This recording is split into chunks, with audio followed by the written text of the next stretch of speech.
Every once in a while, you come across someone so incredible, with a life so full of love, kindness, and magic, that you just have to tell their story. That's my Grimmy. Although I'm sure she's thinking, why am I so special to have a tribute to my life?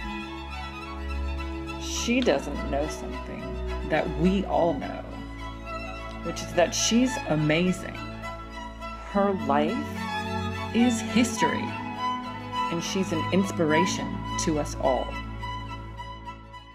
Doris Mendenhall Grimmy Miller. After an incredible 100 years, here's to a life well lived and well loved.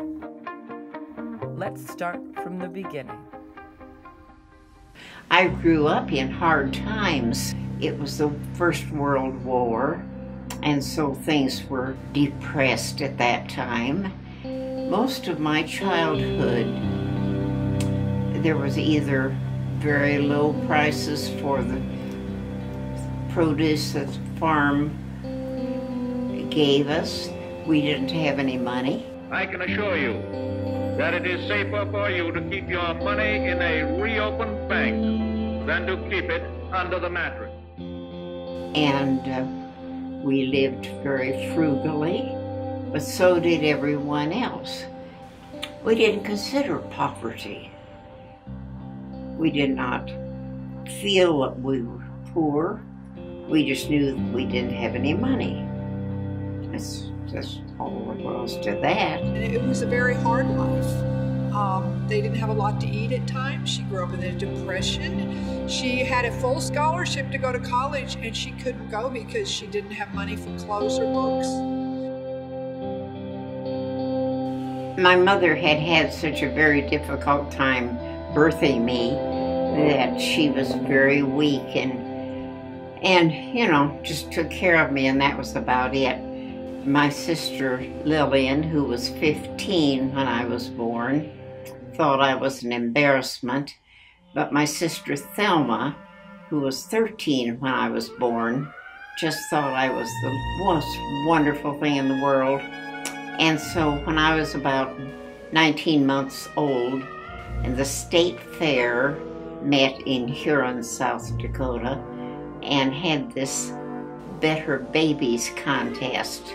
She insisted on entering me, and I had the highest score for mental and physical examinations.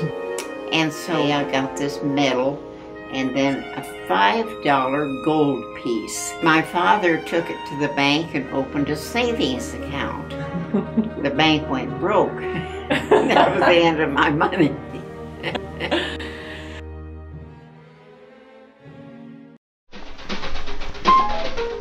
I just have to tell you the whole story of when Russ and I met, because it's just how a flippant remark can change one's whole life.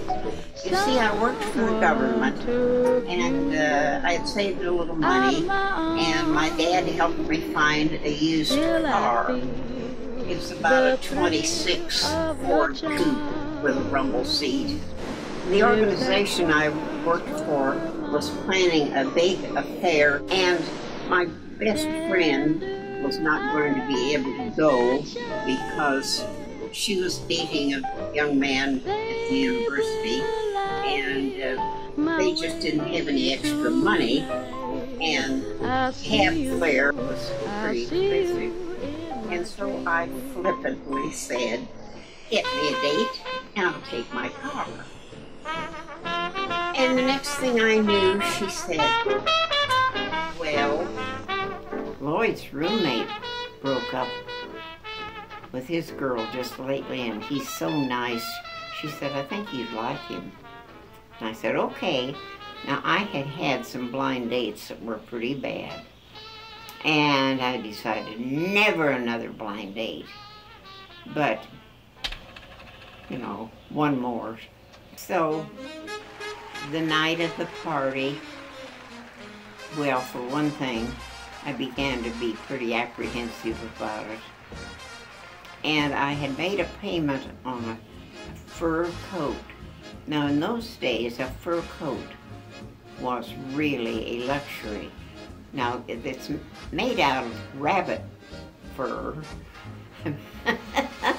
but they were nice and they were pretty and it was black. And I'd been making payments on it, and I decided I'd make the last payment and I'd have that coat to wear to this party, and if my date was an absolute dud, at least I'd be happy.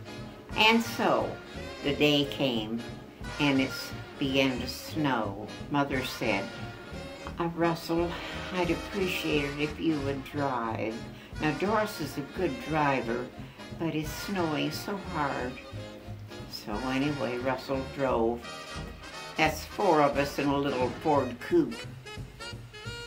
And there were cars off the side of the road all the way. And oh dear, but we got to the party, and thank heaven, he was a nice dancer.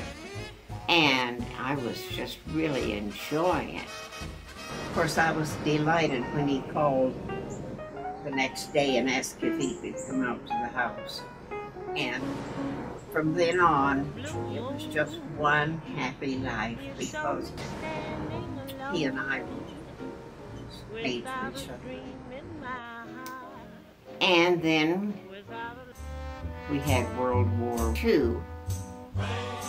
And Russ was a reserve officer. And so finally came the day when he was called into service.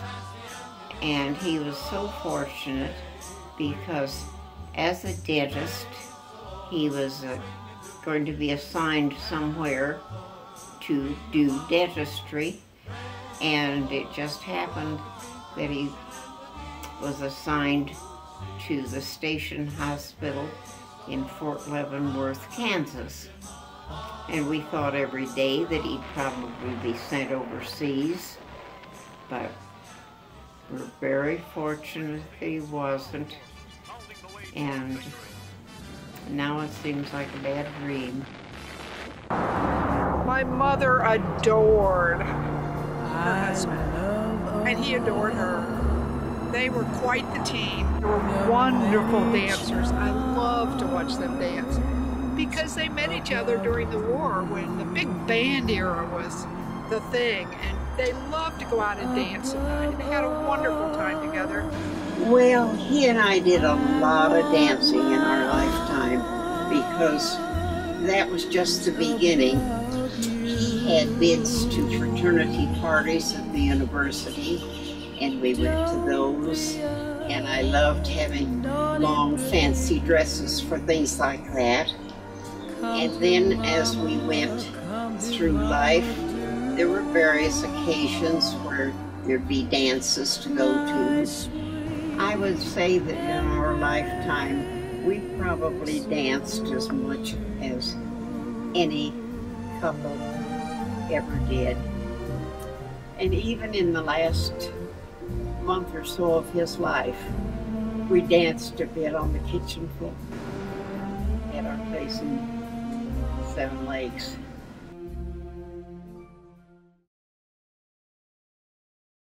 If I were to say the happiest moment was my marriage, that would be a truth, but there was also another. It was the happiest moment of my life. And that's on the 23rd of April, when I had 2 babies put in my arms. Because I had yearned for family, and it wasn't possible. And we had made application for adoption. Back in the 40s, there were lots of babies for adoption.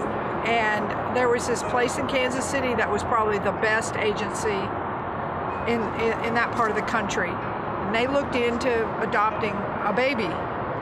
About 2 months before they adopted Jack and me, someone let it slip at the agency that there were going to be twins. I learned that we were going to be given these little newborn twins who were preemies, were very tiny. All of a sudden they called her and said, "You're going to have the twins." And so they came and got us, and we were so tiny because we were a little premature. And they had a dresser drawer that they'd lined with sheets and with towels and stuff, and they laid us in the dresser drawers in the back of the car because you didn't have infant seats back then. Wow. So they just laid us in there and they took us home. And I think that was the happiest day of our life. And they were mine, and they've been such a joy.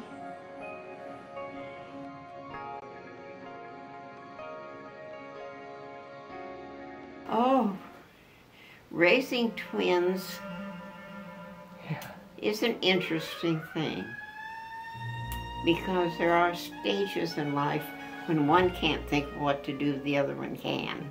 I would have been utterly lost if Russ hadn't been such a wonderful father.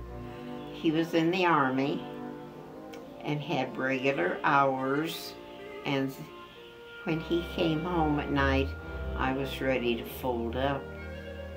So anything that had to be done, any night feeding and all that sort of thing, he did. It took patience, it took work. Didn't have a washing machine in the beginning. Had to wash diapers on a washboard, hang them on a clothesline to dry. But all the time, it was knowing how much I loved them. Every day was worth it. And so they grew, and so they played, and so we had a wonderful life.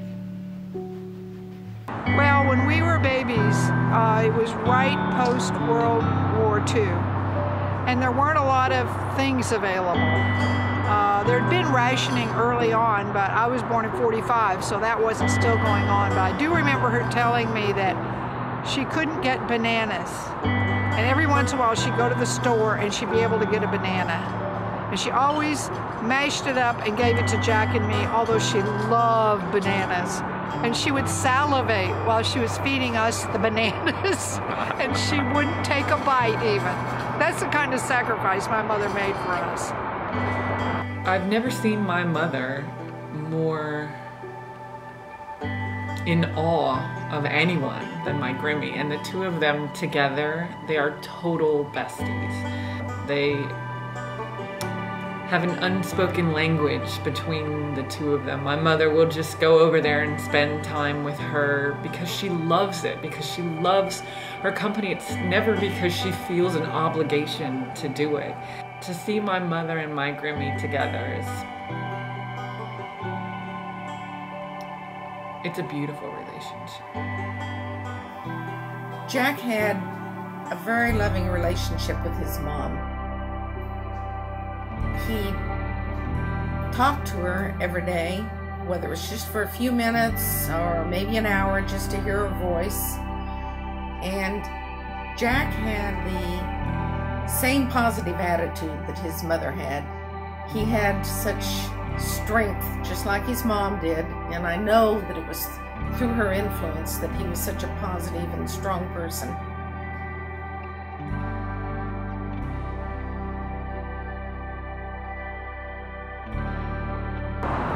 One of her greatest joys is having her grandchildren around her. And when Mark is around, or Elizabeth, or Gregory, it brings her so much joy. I love my grandma very much. She's always been there for me, and she's the best grandma in the world.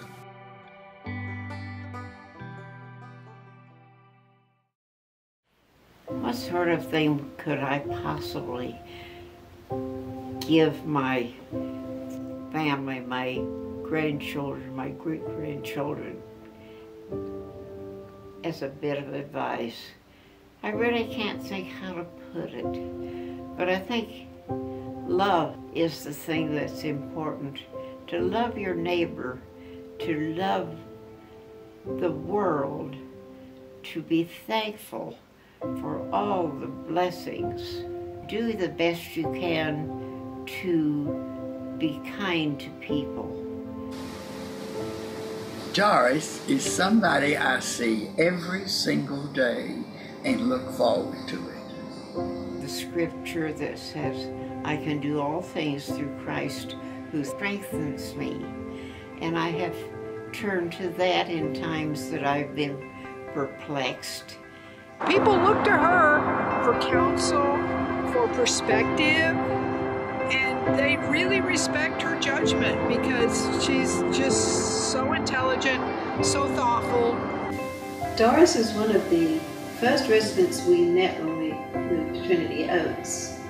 She was really a person who stood out from the crowd. And I think in ways she's thinking, why would anybody want to do a video of me, you know? But I think that she's finally getting, you know, the insight that she's very special to many people, and we want to do this for her and to have her see it and for us to have it forever. 100 years later, she's still kicking. And still happy, still able to go and do, and especially to enjoy my family. When you're looking back on your life, nobody ever says, I traveled too much. Nobody ever says, I lived too much. Nobody ever says, I did too much with my days on this earth. And I think she's a testament to that. Here's to you, Grimmy, to a life well lived and well loved. From your daughter And granddaughter. One thing she told me once, that every morning when she wakes up, she wants to do one thing to help someone out. Every day. Isn't that a beautiful thought? Doris is just a wonderful example of how to age elegantly and gracefully. One of the most important things she taught me is that it's okay to really open yourself up to this world, to feel sadness and joy to its fullest. Because when you think about it, isn't that what life's really about? She's always been there for me. It always makes me laugh. We had such fun and good laughter every time we got together. She has helped me over the years with grace and love, and I love her very much. I've been so blessed to have her, and I just can't express enough how much she means to me. She is a testament to who I want to be. I love my grandma. She's kind. She brings me joy. I thank God every day that I have her in my life. Doris is somebody I would not like to live without. I'd like to be remembered as one who loved a fellow man.